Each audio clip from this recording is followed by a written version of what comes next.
you may easily be able to enter into the experience of Job as he records it in chapter 23 and verses 8 to 10. Look, I go forward, but he is not there, and backward, but I cannot perceive him. When he works on the left hand, I cannot behold him. When he turns to the right hand, I cannot see him. But he knows the way that I take. When he has tested me, I shall come forth as gold. Here is the confusion and the consolation of a righteous man. We know Job is a righteous man, not least from what he says in the verses immediately following. My foot has held fast to his steps. I have kept his way and not turned aside. I have not departed from the commandment of his lips. I have treasured the words of his mouth more than my necessary food. And it's from the heart of such a man as this, a man committed to God and to his truth, that these words proceed. And the confusion is very clear. Now, Job, remember, is in a context where he's wrestling with his friends about what's taking place in his life. They are very clear that Job must have sinned and therefore is suffering. Job is equally clear that having not sinned, he cannot understand why he does suffer. Job wants to come before God and make his case. His friends think the case is already made. And this then is the language of a man who is deeply troubled, and you can hear the pain in his words as he cries out. He knows that God is working. He makes that very clear. But what he says is, I don't know how and I don't know why. Wherever I turn, whatever I consider, I don't discern the way of God. I can't understand his purposes. I cannot interpret his providences. Now, some of those things are hard to do at the best of times, but you know how the Lord was pleased to bring Job down to nothing. And Job is now deeply distressed and disturbed by the fact that not only are these things happening to him, but he seems to have nowhere to turn and nowhere to go.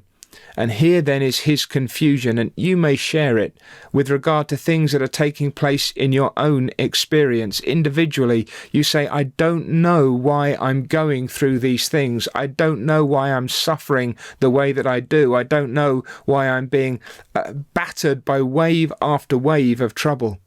It may be that you're part of a congregation that is really struggling with things.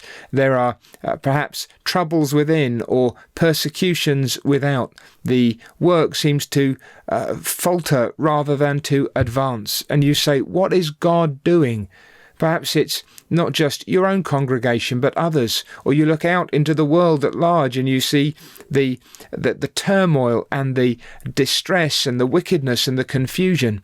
And you're saying with Job, in confusion, though I believe that God is working, I just don't know what's going on. And I cannot see him and I cannot find him in the mess. And then Job resolves it. Here is the consolation of Job.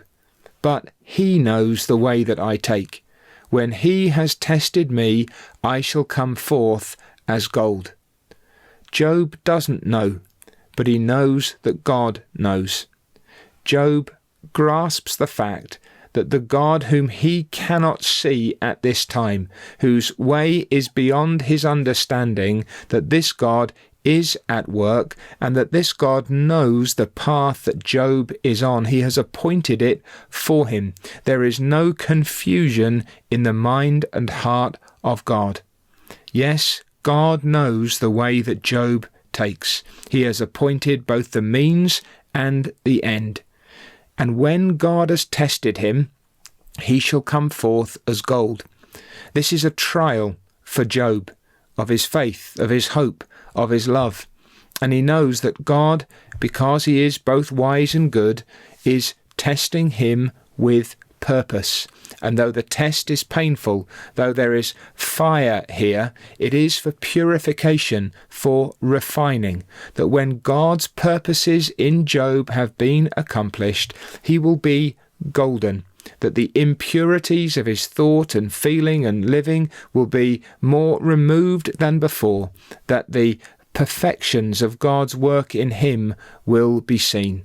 And in the midst of our great confusions, we need Job's consolations, that God knows the way that we take, and when he has tested us, we too shall come forth as gold.